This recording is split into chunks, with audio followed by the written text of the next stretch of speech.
Some of the crises are also human due to carelessness and outright recklessness of some of these headers.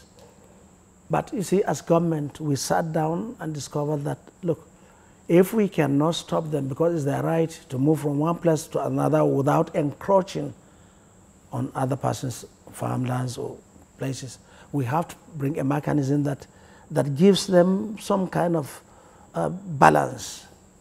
And about 3 years ago, we established committees at different levels of our administration, in the village level, in the district level, in the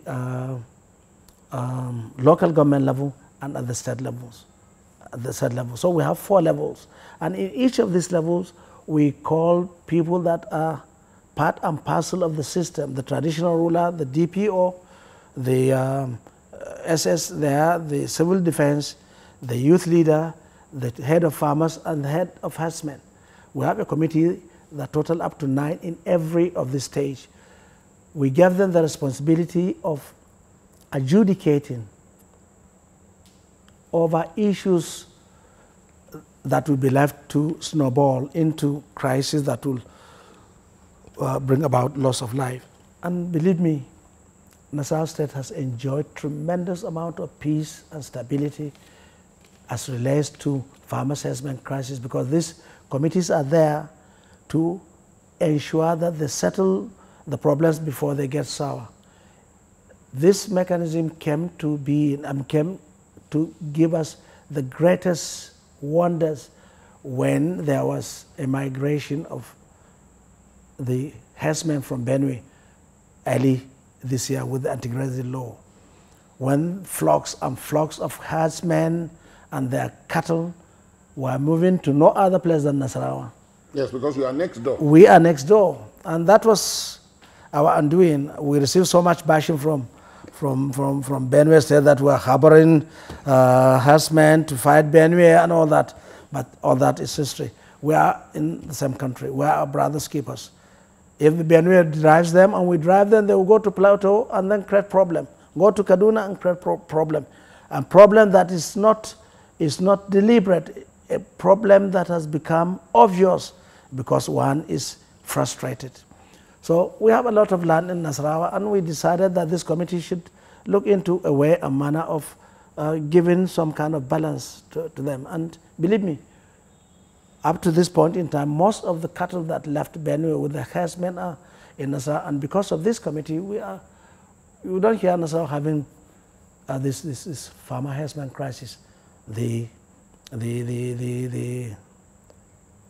solution is this. And you would recommend this at an even bigger level, because what the federal government says it has decided to do is to create ranches to solve the problem more or less permanently, which is to say that, okay, if the problem is these people moving across and encroaching on what are now farmlands and so on, if we have ranches, clearly established ranches, they can be in those ranches. They won't be encroaching on anybody's land. Those ranches will be created. And in a pilot scheme, the federal government chose 10 states and said it would provide the funding. Now, given your own experience, would that solve the problem? Yes, thank you very much. To a large extent, it will.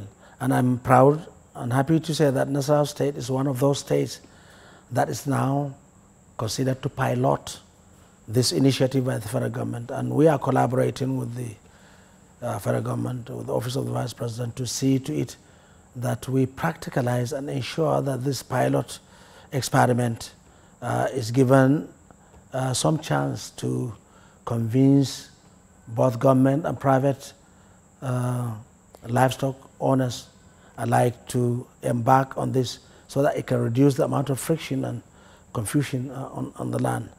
But let me make this point. Yes, it sounds simple and like a one-stop solution when you say everybody should go for ranching. Whoever is making this advocacy should think, what are those things that are needed? Let's not solve one problem and create another. I believe, given the way and manner an average Fulani man goes about his rearing, is more or less way of life rather than commercial activity. I've said this a number of times, that an average Fulani man who has 50 cows, you ask him to give you all the cows, and you pay him the price of 100 cows, and let him go and do some business. I can tell you he will not take it. Even if you are giving him the cost of 300 or 400 cows, that's about 5 or 6 or 7 times what his herd is worth. Yes, because if he gives the cows, what does he do next?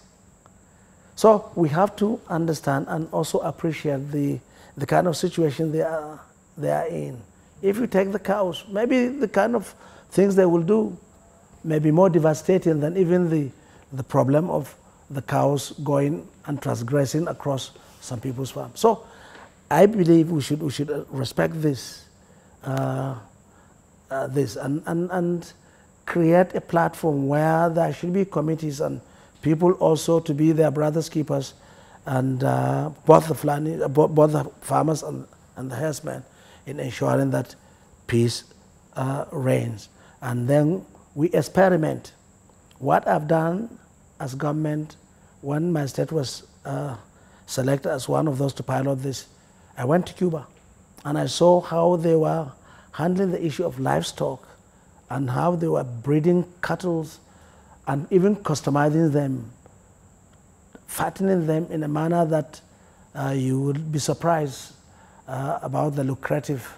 Yeah, you talked about crossbreeding. Crossbreeding, yes, and what have you. They have also started doing insemination, not even crossbreeding. They are doing cattle insemination, just like we have these tube babies and things like that. They have started experimenting there, and you see them multiplying production of cattle, not through biological means, but through scientific means, which is probably faster. Yes. Now, and we are bringing them into the country, yes. And because if you want to tell the ordinary person to go ranching, I want as a government to experiment with 1,000 cows, see the demands, see the challenges, see the benefits. It is only then that the private entrepreneur who wants to embark on ranching, seeing how that has worked out. That Nigerians are a lot of time play safe when it comes to issue of business. They don't want to gamble.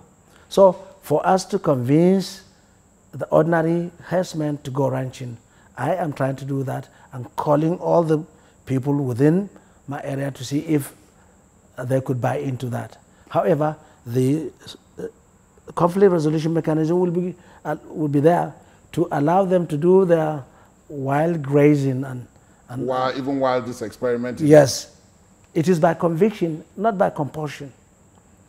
Because if you look at the number of cows that we have in this country, it is not likely that you'll be able to accommodate all of them in a ranch, because what are the cost implications? Prohibitive. The feeds, the medication, the other things. So I think let's go it that way. Let's be a dual effort. Do the old one, the traditional one, and experiment that and see what you can do. And government must be prepared to make certain investment and also make certain grants to people who would want to embark on that. Once we make our experiment, there are certain grants that we will, within our capacity, deploy or tender to some of those that are willing to experiment, like the government. Now, earlier I mentioned that the administration ran on 3 planks. We've discussed the security. That's right. Now, the most controversial one is the one of corruption. And that's the one that has generated the most headlines. in the lifespan of the administration. Some have accused the government of witch hunting their political opponents.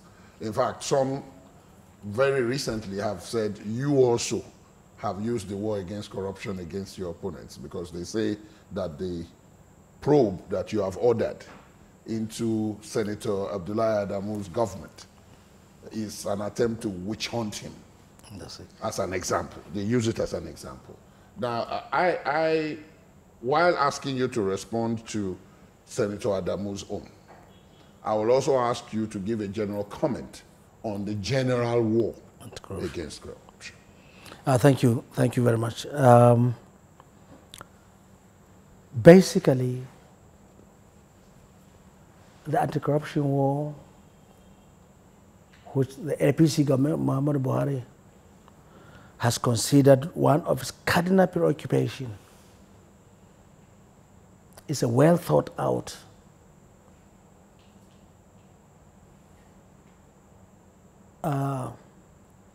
initiative, because one of the things that has caused so much problem in this country is the theft and squandering of our riches. If the resources of this country were to be intact and plowed into providing avenues through which the citizens will enjoy their life, I'm sure Nigeria would have been like Libya in the 80s, where virtually everything